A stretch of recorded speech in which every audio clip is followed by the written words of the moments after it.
Alright, so you've just installed Linux and you're staring at that blinking terminal, thinking, now what?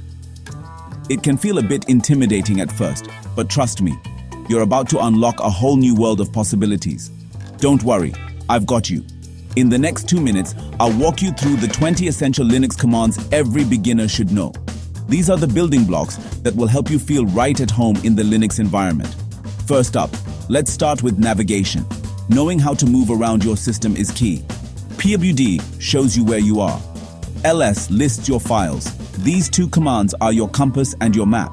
cd moves you between directories. Simple, right? You'll use it constantly as you explore. Now, need to make a new folder? That's mkdir.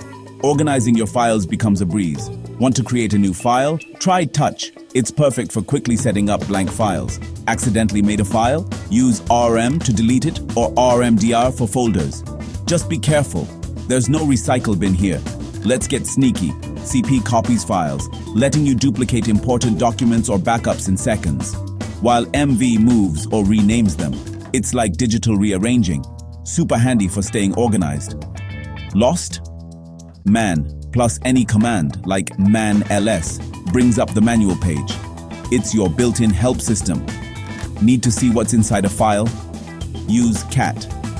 It quickly displays the contents right in your terminal. For longer files, less lets you scroll. You can move up and down to read at your own pace. Head and tail give you the start or end of a file.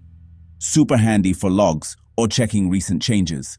Now, let's talk updates. Sudo apt update and sudo apt upgrade keep your system fresh and secure by fetching the latest software and patches. Not on Ubuntu? Swap apt for your package manager like yum, dnf, or pacman, depending on your Linux flavor. Got a program hogging resources? Top shows what's running, so you can spot memory or CPU issues fast. To stop something, use kill with the process ID. It's your emergency stop button for runaway programs. But wait, there's more. History lets you see every command you've ever run, making it easy to repeat or review your work. Use the up arrow to scroll through your past entries. It's a huge time saver when you're working fast. And finally, clear tidies up your terminal when it gets messy, giving you a fresh workspace to keep going. There you have it, 20 commands. Master these, and you'll be navigating Linux like a pro, ready to tackle more advanced tasks. Don't worry if you forget one. The manual is your best friend. And remember, every Linux user started right where you are now. If you want more tips, hit subscribe and let me know which command was new to you in the comments. See you in the next video.